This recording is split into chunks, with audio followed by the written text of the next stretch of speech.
দেখো না কবর কি যাইবে না, চিন্তা করে দেখো না কবর কি যাইবে না। কি গো, একটাবার ভেবে দেখেন, কবরে আমাদের যাওয়া লাগবে না লাগবে? হ্যাঁ, কবর থেকে ছাড় পাওয়া যাবে?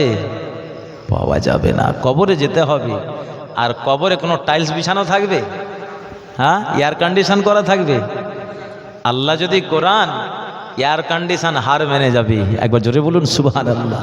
আল্লাহ যদি কোরআন, তাহলে কবরের মতন আমাদের তৈরি হয়ে যেতে হবে।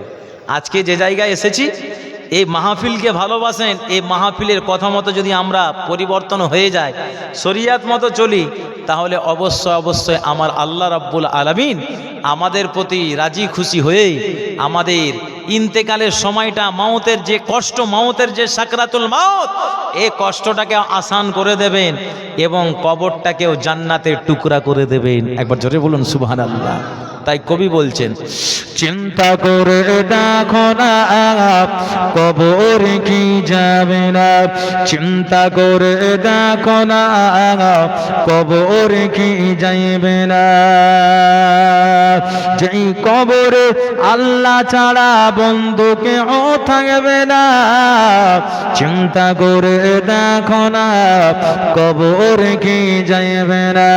যেই কবরে আল্লাহ ছাড়া বন্ধুকে ও থাকবে না, চিন্তা করে দেখো না কবর কি যাইবে না। এই দুনিয়ায় সবই পর, কবর যে আসল ঘর। কি গো, এই দুনিয়ার ঘর বাড়ি সব পর নয়, ছেলে মেয়ে বিবি বাচ্চা সব পর। আমাদের আসল জায়গা, আসল ঘর হলো কি? কবর। একবার জোরে বলুন সুবহানাল্লাহ। সেই কবর যেন আল্লাহ আমাদের জান্নাতের টুকরা করে দেন। জোরে বলুন সুবহানাল্লাহ। তাই কবি বলছেন, এই দুনিয়ায় সবই পর, কবর যে আসল ঘর। এই দুনিয়ায় সবই পর, কবর যে আসল ঘর। কেমনে সেটা থাকবে শুধু তুমি মাটির বিছানা, চিন্তা তুমি করো না, চিন্তা তুমি করো না, কবর যে আসল ঘর। চিন্তা তুমি করো না, চিন্তা করে দেখো না কবর কি যাইবে না। যেই কবরে আল্লাহ ছাড়া বন্ধুকে ও থাকবে না, চিন্তা করে দেখো না কবর কি যাইবে না। এই দুনিয়ায় সবই পর, কবর যে আসল ঘর। এই দুনিয়ায় সবই পর, কবর যে আসল ঘর। কেমন সেটা থাকবে তুমি শুধু মাটির বিছানায়, চিন্তা করে দেখো না কবর কি যাবে না। চিন্তা করে দেখো না কবর কি যাবে না। আজান কানে শুনিয়া কেমনে থাকো ঘুমাইয়া। কি গো, মসজিদে আজান হচ্ছে, হ্যাঁ, কবরে যদি ভয় থাকতো আমাদের বিছানায় ঘুম হতো? হ্যাঁ, ঘুম হতো? হতো না। কারণ কবরে ঘুমাতে হবে, কেউ বাঁচাতে যাবে না, একমাত্র দয়া আল্লাহর। তাহলে সেই কবরে বন্ধুকে আল্লাহ, আল্লাহ ছাড়া কেউ বন্ধু থাকবে না। সেদিন আল্লাহর বন্ধু, আর আল্লাহ বলছেন তোমরা আমার বন্ধু হয়ে যাও। আমি আল্লাহ জানিয়ে দিলাম, যারা আমার পিয়ারা বান্দা হয়ে যাবে, ইন্তেকালের পরে কবরটা তার পৃথিবীর এয়ার কন্ডিশন রুম থেকে কবরটাকে আমি আল্লাহ এমন সুখময় করব, আমি আল্লাহ কবরটাকে জান্নাতের টুকরা করে দেবো। একবার জোরে বলো, আর জোরে হবে না। তাই ভাইজান, অনেক নওজওয়ান যুবকেরা, আমার মায়েরা নামাজ পড়েন না। আজান যখন হয় নামাজের জন্য প্রস্তুত নেবেন, নামাজের জন্য তৈরি হয়ে যাবেন। তাই কবি বলছেন, আজান কানে শুনিয়া কেমনে থাকো ঘুমাইয়া আজান কানে শুনিয়া কেমনে থাকো ঘুমাইয়া কবরের আযাবের কথা একটু স্মরণ করো না চিন্তা করে দেখো না কবরে কি যাইবে না চিন্তা করে দেখো না কবরে কি যাইবে না যেই কবরে আল্লাহ ছাড়া বন্ধুকে ও থাকবে না চিন্তা করে দেখো না কবরে কি যাইবে না চিন্তা করে দেখো না কবরে কি যাইবে না এই দুনিয়ায় সবই পর কবর যে আসল ঘর এই দুনিয়ায় সবই পর কবর যে আসল ঘর কেমনি সে তা থাকবে শুনি শুধু মাটির বিছানা চিন্তা করে দেখো না কবর যে ঠিকানা চিন্তা করে দেখো না কবরে কি যাইবে না আল্লাহুম্মা সাল্লি আলা সাইয়্যিদিনা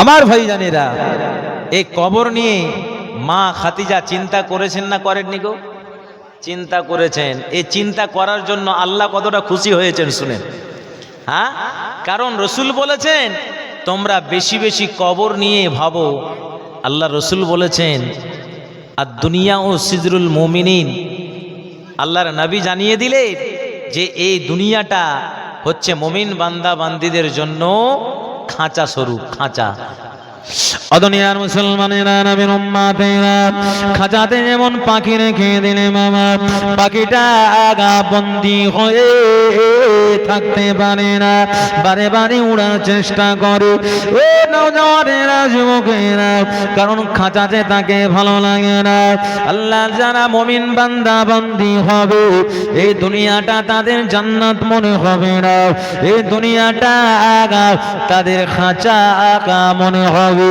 ওই মুমিন বান্দা বান্দি নামাজ আদায় করবে কবরের ভয় আল্লাহ দরবারে কাঁদবে ও নওজওয়ানেরা যুবকেরা ওই মুমিন বান্দা বান্দি যখন ইন্তেকাল হবে ইন্তেকালের সময় তার নসিবে ইমানের কলেমা নসিব হয়ে যাবে আর স্বপ্নে স্বপ্নে নয় ডাইরেক্ট আমার নবী পাকে দিদার সময়ে ওই মুমিন বান্দা বান্দির ইন্তেকালটা হয়ে যাবে ও নওজওয়ানেরা যুবকেরা ও সোনামানিকেরা একটু খেয়াল করে শুনে খেদাম জেনে খেদাও আল্লাহ হাবিব সাল্লাল্লাহু আলাইহি ওয়াসাল্লাম জানিয়ে দাও যে মুমিন বান্দা ইন্তেকাল হয়ে যাবে তার আত্মীয় স্বজনেরা তার গ্রামবাসীরা তাদের যখন কবরস্থ করে দেবে আর কবরস্থ করার সাথে সাথে আমার আল্লাহ রাব্বুল আলামিন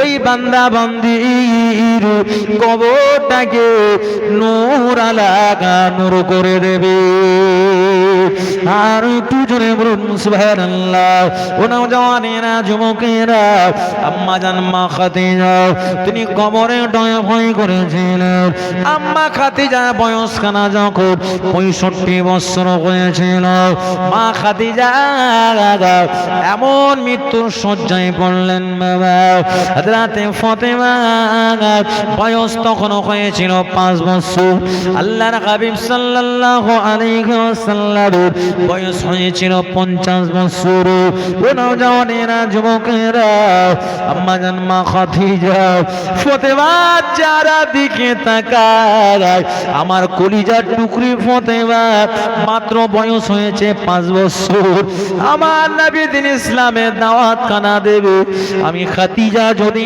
ইন্তেকাল হয়ে যায় আমার কলিজার টুকরি ফাতেমাকে কে ভালোবাসবে কে মহব্বত করবে কে প্যার করবে ও নওজওয়ানেরা ও যুবকেরা তরুণেরা বাচ্চারা ও আমার আম্মা জানেরা এমনি করে আম্মা জান মা খাদিজা বারে বারে ফাতেমার চেহারার দিকে তাকায়, চোখ দিয়ে টস টস টস টস করে পানি গড়িয়ে যায়। আর ফাতেমা আম্মা জানের চেহারার দিকে তাকিয়ে তাকিয়ে কাঁদে। ও নওজওয়ানেরা, যুবকেরা, মালাকুল মাউত আজরাইল আলাইহিস সালাতুস সালাম নির্দিষ্ট সময়, যে সময়টা আমার আল্লাহ নির্বাচন করে দিয়েছিলেন খাদিজার জন্য, এই টাইমে ইন্তেকাল হবে।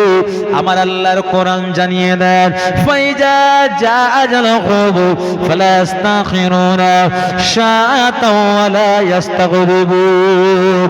বান্দার যখন ইন্তেকালের সময় হয়ে যাবে, এক সেকেন্ড আগাবেও না আর এক সেকেন্ড পিছাবেও না। নির্দিষ্ট টাইমে ওই বান্দা বান্দির ইন্তেকাল হয়ে যাবে। হযরতে ফাতেমা কাঁদে আম্মা জানের চেহারার দিকে তাকিয়ে তাকিয়ে।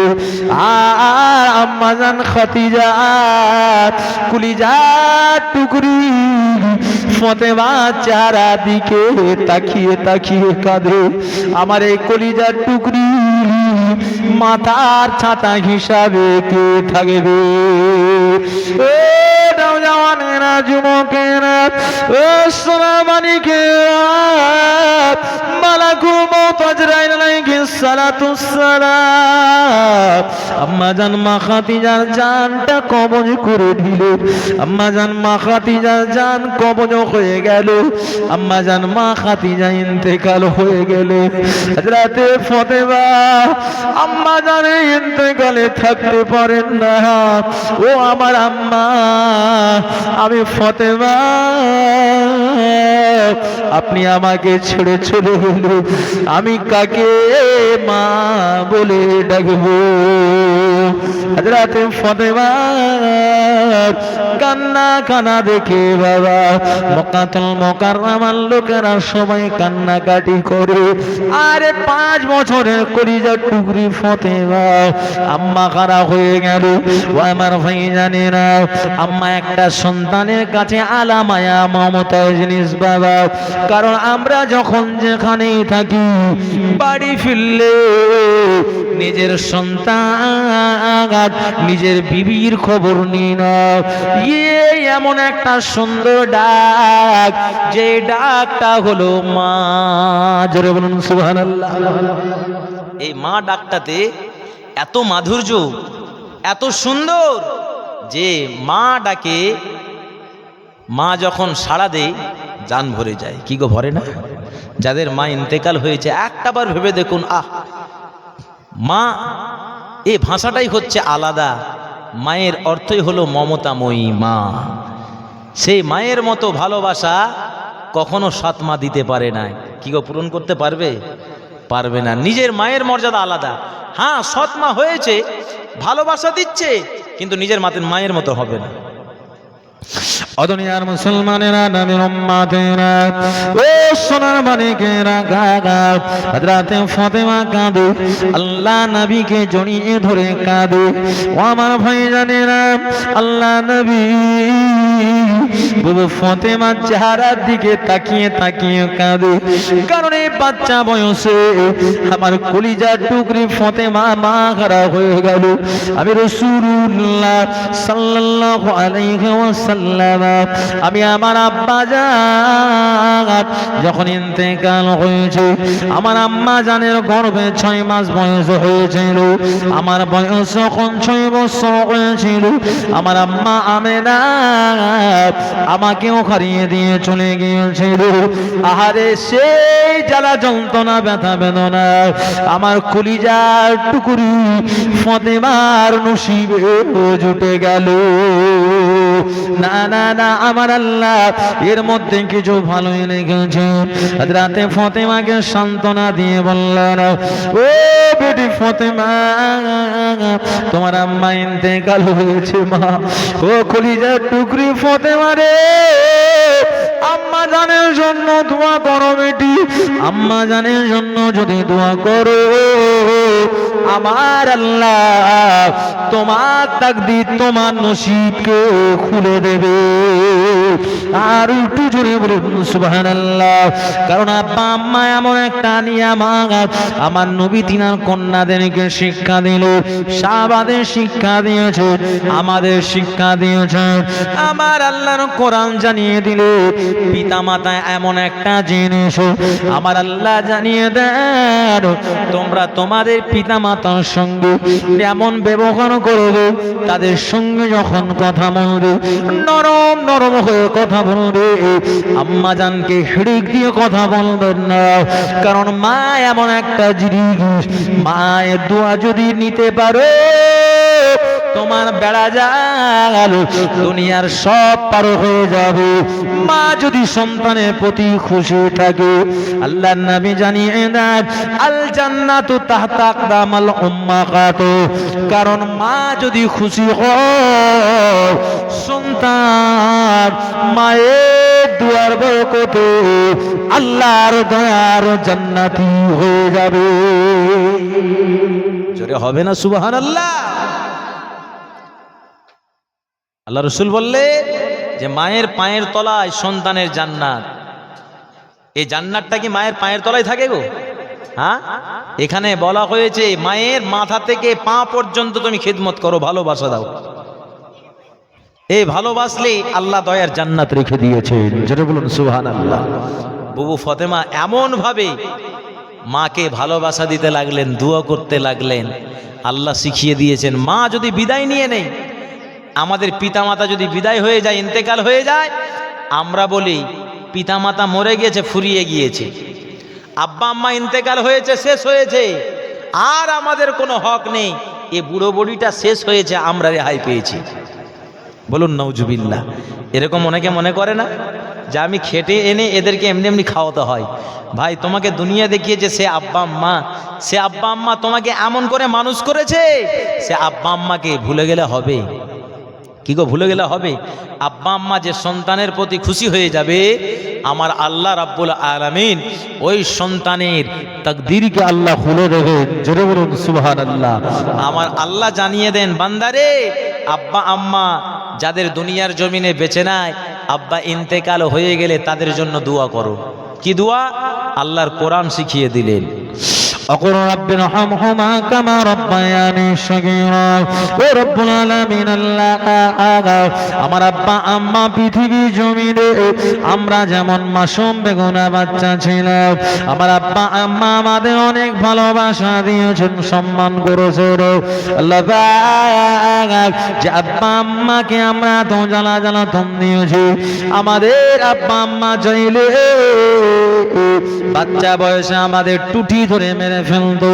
ও রব্বুল আলামিন আল্লাহ পাক সে মায়ের অন্তরে, সে মায়ের দিনে থেকে আপনি এত নিম্নি করে দয়া ময়া দিয়েছেন, সে আম্মা জান আমাকে এত ভালোবাসা দিয়েছেন, এতটা মহব্বত করেছেন।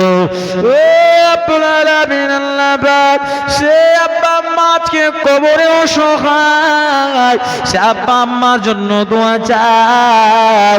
রব্বির রহমহুমা কামা রব্বায়ানি সগীরা। আমার আল্লাহ জানিয়ে দেন যাদের আব্বা আম্মা কবরস্থ হয়েছে, তার সন্তানেরা যদি আমি আল্লাহ আমার দরবারে দোয়া করে, ওই সন্তানের দোয়ার ওসিলায় আমি আল্লাহ তাদের আব্বা আম্মার কবরে যদি আযাব হয়, আমি তাদের জীবনে পাপ রাশি কবরে আযাব আমি আল্লাহ বন্ধ করে দিয়ে তার সন্তানের দুয়ার বরকতে তার আব্বা আম্মার কবরের আযাব মাফ করে দিয়ে তার আব্বা আম্মার কবরটাকে জান্নাতের টুকরা করে দিয়ে থাকে। আর জোরে হবে না, নারী দেখবে, নারী দেখবে। এই জীবনী হবে, জীবনীর পরে দোয়া হয় কি হয় না? হয়। ছেলে রয়েছেন, মেয়ে রয়েছেন, পিতামাতা বিদায় নিয়েছেন, নামাজ পড়বেন, হাত তুলে দোয়া করবেন, রব্বির হামহুমা কামা রব্বায়ানি সগীরা।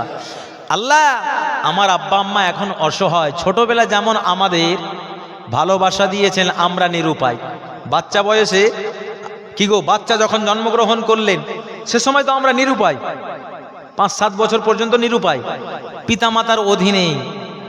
সে সময় পিতামাতা যেটা করবে সেটাই। আল্লাহ এখন আমার আব্বা আম্মা নিরুপায় হয়েছে, কারণ ইন্তেকাল করলে আর কোনো শক্তি নেই, ক্ষমতা নেই। আল্লাহ আপনি তাদের ক্ষমা করুন। আল্লাহ বলছেন আমি আল্লাহ সন্তানের শুধু জবান থেকে বার হতে দেরি, আমি আল্লাহ আমার দরবারে পিতামাতার দোয়া কবুল হতে দেরি নয়। একবার ধরে বলুন, তার পিতামাতার গুনাহ খাতাকে মাফ করে দিয়ে কবরটা জান্নাতে টুকরা বানিয়ে দিই। একবার জোরে বলুন সুবহানাল্লাহ। দুনিয়ার মুসলমানেরা নামে উম্মাতেরা হযরতে ফাতেমা বালিশে মাথা খানা দিয়ে বাবা কাঁদে, এদিকে দেখা যায় আম্মা জান মা খাদিজার জন্য দোয়া করে। ও নওজওয়ানেরা যুবকেরা হযরতে মা খাদিজাকে কাফন করানো হয়। আল্লাহর নবী জুব্বা মোবারক খানা দিয়ে কাফনালে এবং বাবা গোলাপ পানির পরিবর্তে ঘাম মোবারক দিয়েছিলেন, কপুরের পরিবর্তে ধুলা মোবারক দিয়ে কাফনে দিলেন। জান্নাতুল মুআল্লা মক্কাতুল মুকাররমার কবরস্থান, জান্নাতুল মুআল্লা কবরস্থানের নামই জান্নাত। একবার জোরে জোরে বলুন সুবহানাল্লাহ। এই জান্নাতুল মুআল্লা কবরস্থানে দাফন করা হয়। আল্লাহর নবী সামিনা 3 মুঠো করে মাটি দিয়ে ফিরে যায়। ওনাও জওয়ানেরা যুবকেরা মাটি দিয়ে যখন ফিরে যায়, আল্লাহ নবী মাটি মঞ্জিল করে কিন্তু ফেরেন না। আম্মা জান মা খাদিজার কবরের পাশে আমার নবী দাঁড়িয়ে রয়েছেন। ও নওজওয়ানেরা কিছুক্ষণ পর দেখা যায় আম্মা জান মা খাদিজার কবরটা নড়াচড়া করে। মা খাদিজার কবরে কি আযাব হোক, মা খাদিজার কবর কি মা খাদিজাকে পিষে ফেলছে। আল্লাহ নবী নিজের সিনা মোবারক খানা লাগিয়ে দিলেন মা খাদিজার কবরে। সাথে সাথে কবর থেকে খবর চলে আসে, ইয়া রাসূলুল্লাহ হাবিবাল্লাহ, হুজুর আপনি ঘাবড়াবেন না, খাদিজা আপনাকে ভালোবাসে, খাদিজাকে আপনি বড় ভালোবাসে। আপনাদের ভালোবাসা আমার আল্লাহ বড় খুশি হয়ে মা খাদিজাকে বড় উচ্চ মাকাম দান করেছে। তাই খুশি হয়ে আমরা আপনার স্ত্রী আমাদের আম্মা জান মা খাদিজাকে আযাব না দিয়ে ভালোবাসা দিতে এসেছি। আর একটু জোরে বলুন সুবহানাল্লাহ। ইয়া রাসূলুল্লাহ হাবিবাল্লাহ, আমরা খুশি হয়ে কোলাকুলি করি, আপনি চিন্তা করবেন না। আল্লাহ নবী ক্ষান্ত হয়ে দাঁড়িয়ে গেলেন। কিছুক্ষণ পর দেখা যায় বাবা আম্মা জান মা খাদিজার কবরের পাশে আল্লাহর মালায়েকা ফেরেশতা হযরত জিবরাইল আলাইহিস সালাতু ওয়াস সালাম আগমন খানা ঘটে যায়। জিবরিল আমিন এসে আমার নবীকে সালাম খানা জানায়, আসসালাতু ওয়াসসালামু আলাইকা ইয়া রাসূলুল্লাহ হাবিবাল্লাহ, ইয়া রাসূলুল্লাহ হাবিবাল্লাহ, হুজুর আপনি এখন আম্মা জান মা খাদিজার কবরের পাশে রয়েছে। আল্লাহ নবী সালামের উত্তর খানা দিয়ে বলেছিলেন, ইয়া কি জিবরাইল, আমি রাসূলুল্লাহ কেমনে যাব খাদিজার কবরের পাশ থেকে? ও জিবরাইল, আমি রাসূলুল্লাহ দেখতে পাই খাদিজার কবরে মুনকির নাকির ফেরেশতা কেন আসে না? আমরা ইন্তেকাল হলে কি গো আমাদের কবরে মুনকির নাকির ফেরেশতা আসবে না আসবে না? আসবে। সবাইকে প্রশ্ন করবে, প্রশ্ন ছাড়া কেউ রেহাই পাবো না। প্রশ্ন করবে মান রাব্বুকা, তোমার রব কে? আপনি যদি নামাজি না হন, রোজদার না হন, আপনি যদি আবেদ না হন, আপনি যদি সুদখোর থাকেন জীবন উত্তর দিতে পারবেন না। আপনি হারামখোর থাকেন, আপনি জেনাখোর থাকেন, উত্তর দিতে পারবেন না। আপনি যদি নামাজি হন, সত্যবাদী হন, আমার আল্লাহ ওই সত্যবাদীর জবান থেকে বার করে দেবে রব্বি আল্লাহ। একবার জোরে বলুন, আমার রব হলো আল্লাহ, প্রভু হলো আল্লাহ। আমার নবীকা, তোমার নবীকে? তখন বলবে আমার নবী, নবী উনা মুহাম্মাদুর রাসূলুল্লাহ সাল্লাল্লাহু আলাইহি ওয়াসাল্লাম। একবার জোরে বলুন সুবহানাল্লাহ। 3 নম্বর প্রশ্ন, দিনুহা, তোমার দিন কি? আল্লাহর নেক বান্দা থাকলে জবান থেকে বেরিয়ে যাবে দ্বীনুল ইসলাম। একবার জোরে বলুন সুবহানাল্লাহ। নবী বলছেন খাদিজার কবরে কেন মুনকির নাকির আসে না? আল্লাহ মালাইকা ফেরেশতা হযরতে জিবরাইল ওই সময় বলেছিল, ইয়া রাসূলুল্লাহ হাবিবাল্লাহ, খাদিজার কবরে ফেরেশতা প্রশ্ন করা তো দূরের কথা, খাদিজার কবরে ফেরেশতা পর্যন্ত আসতে পারবে না। ইয়া রাসূলুল্লাহ হাবিবাল্লাহ, খাদিজা যে আপনাকে খুশি করেছে, তিনি ইসলামকে ভালোবেসেছে, গারে ঘেরাতে আপনার আনাগোনা খাদ্য সরঞ্জাম নিয়ে হাজির হয়েছে। আমার আল্লাহ মা খাদিজার প্রতি এত খুশি হয়েছে, আম্মা জান মা খাদিজার প্রতি স্বয়ং আমার আল্লাহ রাজি খুশি হয়ে সালাম পাঠিয়েছিলেন। একবার জোরে জোরে বলুন সুবহানাল্লাহ। যে খাদিজাকে আমার আল্লাহ সালাম পাঠিয়েছে, সালাম শব্দের অর্থ হলো বাবা রহমত বা শান্তি। নওজওয়ানেরা যুবকেরা আগাও, সে খাদিজার কবরে মুনকির নাকির কি করে আসতে পারে? ইয়া রাসূলুল্লাহ হাবিবাল্লাহ, আমার আল্লাহ খুশি গো মুনকির নাকিরকে মা খাদিজার কবরে নয় নিজের কাছে ডেকে নিয়েছে। আর একটু জোরে বলুন নারী দেখবে, নারী দেখবে। দরুদ শরীফ আল্লাহুম্মা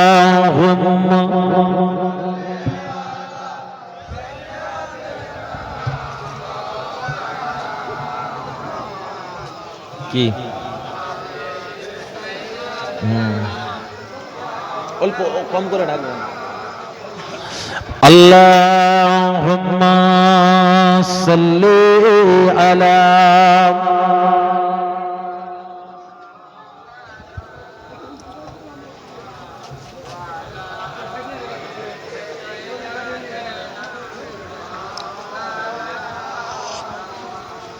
কালমা জিকির লা ইলাহা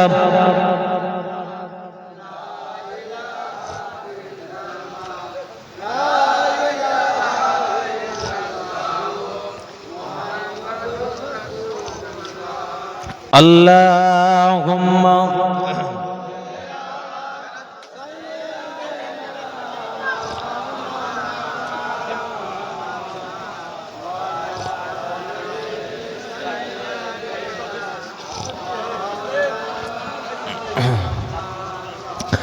ধন্য হয়েছি মোরা, ধন্য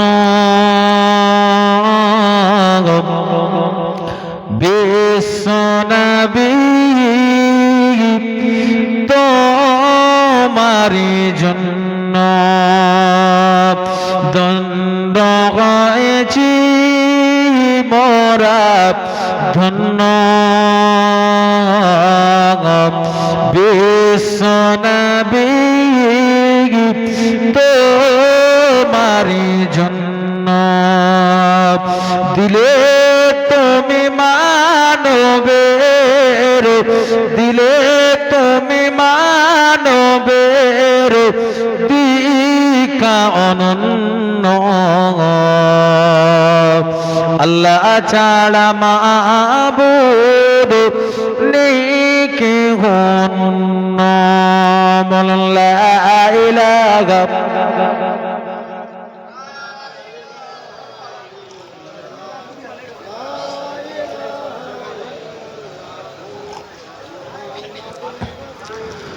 আল্লাহুম্মা।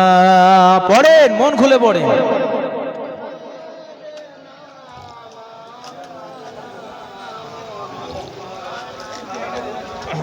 ঢেকে রাখেন, হ্যাঁ এটা ঢেকে রাখেন। আমার ভাই জানেরা, মা খাদিজা কেমন চললেন? ভাই মা খাদিজা কি ফারিস্তা ছিলেন? হ্যাঁ, মা খাদিজা আমাদের মতো মানুষ ছিলেন। সেই মা খাদিজার যদি আল্লাহকে রাজি খুশি করতে পারে, তাহলে আমাকে আপনাকেও আল্লাহকে রাজি খুশি করা দরকার আছে না নাই? মা খাদিজা যদি ধর্মের প্রতি এত ভালোবাসা রাখেন, আল্লাহ রসুলের প্রতি যদি এত ভালোবাসা দেন, আল্লাহ রসুলের ভালোবাসাও আম্মাজান মা খাদিজা পেলেন। আমাদেরও কর্তব্য, আমাদেরকে আল্লাহ রসুলের প্রেমে আমাদেরও মগ্ন হয়ে থাকতে হবে। আল্লাহ আমাদের ইন্তেকালের পরেও আল্লাহ আমাদের কবরটাকে জাহান্নাম নয় জান্নাতের টুকরা করে দিতে পারেন। জোরে বলুন সুবহানাল্লাহ, আরো জোরে বলুন সুবহানাল্লাহ। ও দুনিয়ার মুসলমানেরা, নবীর উম্মতেরা, আল্লাহ নবী আম্মা জান মা খাদিজার কবরের পাশ থেকে বাড়ি ফেললেন। আল্লাহ নবীর কলিজার টুকরি ইমাম হাসান হোসেন আম্মা জান হবেন যিনি, হযরতে ফাতেমা আম্মা জান ইন্তেকাল হয়েছে। মায়ের দুঃখ বেদনা হযরতে ফাতেমা বালিশে নিজের মুখ চাপা খানা দিয়ে কাঁদে। আল্লাহ নবী বলেন, ও আমার আম্মা ফাতেমা, কোথায় আমার বেটি ফাতেমা? আল্লাহ নবী ফাতেমাকে দেখে 5 বছরের কলিজার টুকরি মা কারা হয়ে গেল। আমার নবী ফাতেমার কান্না দেখে নিজের চোখে পানি ধরে রাখতে পারে না। আল্লাহ নবী ফাতেমাকে বুকে জড়ান, গালে মুখে চুমা দেন। বুবজান ফাতেমা আম্মা জানের ইন্তেকালের শোকে অঝর নয়নে কাঁদে। অনুজনের যুবকেরা, আল্লাহ নবী বলেছিলেন, বেটি ফাতেমা রে, কেঁদো না মা, কেঁদো না। আমি হলাম তোমার আব্বা, আব্বা যে ভালোবাসা পেতে মা, তোমার আম্মা জানের ভালোবাসার অভাব, এ আম্মা জানের ভালোবাসার অভাবটা আমি রাসূলুল্লাহ পূরণ করে দেব। জোরে হবে না সুবহানাল্লাহ? কারণ ফাতেমার মা ইন্তেকাল, খাদিজা ইন্তেকাল হয়ে গেলে মা এবং বাপের দায়িত্ব রসুলের উপরে দুটো দায়িত্ব পড়ে গেল। কারণ প্রধান শিক্ষক হচ্ছেন সন্তানের মা, সন্তানের জন্য প্রধান শিক্ষক শিক্ষিকা হলেন মা, মা হচ্ছেন শিক্ষা দেনেওয়ালা। আমার নবী বলছেন, আমার ফাতেমাকে আমার কাছে কাছে রাখতে লাগলাম, আমার ওপরে আমার ঘাড়ে দুটো দায়িত্ব পড়ে যায়। একটা দায়িত্ব পিতার তো ছিলই, আর মায়ের যে অভাব, এই অভাবটাও পূর্ণ করতে হবে না? হবে না? পূর্ণ করতে হবে। আমি নবী আমার উপরে দুটো দায়িত্ব। দুনিয়ার মুসলমানেরা, নবীর উম্মতেরা, ওয়াহরো গ্রামের মুসলমানেরা, ও আমার মায়েরা, বোনেরা, ও আমার ভাইজানেরা, একটু খেয়াল করে শুনে খেদান, জেনে খেদান। সন্তান আমাদের কেমন মানুষ করতে হবে, কেমন শিক্ষা দিতে হবে, দেখতে দেখতে দেখা যায় আমার নবী কেমন পিতা মাতার দায়িত্ব পালন করে। হযরতে ফাতেমাকে আমার নবী শিক্ষা দিতে থাকে। প্রাথমিক শিক্ষা দেন, প্রাকৃতিক শিক্ষা দেন। আর আমার নবী বলেন, ফাতেমাকে আমি একবার যেটা শিক্ষা দিই, দ্বিতীয়বার আর আমাকে বলা লাগে না। আমি রাসূলুল্লাহ, আমি দেখলাম আমার আল্লাহ বিচক্ষণ সাহসিকতার আমার আল্লাহ আমার সন্তান ফাতেমাকে দায়িত্ব দান করেছেন। না না না, আমার ফাতেমাকে যে কাজটা আমি একবার শিখিয়ে দিই, আমার কলিজার টুকরি ফাতেমা সেই কাজটা একবারই শুনে শুনে করে নাও। একবার জোরে জোরে বলুন সুবহানাল্লাহ। ওনাও জওয়ানেরা, যুবকেরা, ও সোনার মানিকেরা, একটু খেয়াল করে শুনে খেয়ে নাও। নবী আমার দিন দুনিয়ার বাদশা হাবিবুল্লাহ জনাবে মুহাম্মদ রাসূলুল্লাহ সাল্লাল্লাহু আলাইহি ওয়াসাল্লামের উপরে 2 ওয়াক্তের নামাজ আল্লাহ পাক দান করেছিলেন। ফাসাব্বিহ বিহামদি রাব্বিকা বিল আইফি ওয়াল ইবকার। আমার আল্লাহ সন্ধ্যা এবং সকালের নামাজকে আল্লাহ দান করেছিলেন। ও নওজওয়ানেরা, আল্লাহর নবী নামাজ আদায় করে দেখতে দেখতে দেখা যায় ফাতেমার বয়স যখন 7 হয়ে যায়, আল্লাহর হাবিব হাবিব সাল্লাল্লাহু বর্ণনা করে, আমি নামাজ আদায় করি, আমার কলিজার টুকরি ফাতেমাকে বলা লাগে না, ফাতেমা আমার পাশে পাশে দাঁড়িয়ে নামাজ আদায় করো। একবার জোরে জোরে বলুন সুবহানাল্লাহ। ফতেমার বয়সখানা যখন 6+ হয়েছে, সাথে পড়েছে, ফতেমা কে নামাজের শিক্ষা দিতে হয় না, নবী নামাজ পড়ছেন, দেখছেন আমার আব্বা নামাজ পড়ে, আমি কেন নামাজ পড়বো না, উনি আব্বা জানের পাশে দাঁড়িয়ে দাঁড়িয়ে নামাজ শুরু করে দেন। একবার জোরে বলুন সুবহানাল্লাহ। আমি তখন ফতেমাকে বললাম, ও মা ফতেমা, তুমি নামাজ পড়ছো আর নামাজ ছাড়িও না, আমার সঙ্গে সঙ্গে তুমি নামাজ পড়তে থাকো। একবার জোরে বলুন সুবহানাল্লাহ। কারণ বান্দাবান্দির বয়স যখন বাচ্চাদের 7 বছর বয়স হয়ে যাবে, তখন থেকে তাদেরকে নামাজ পড়ার আদেশ দাও।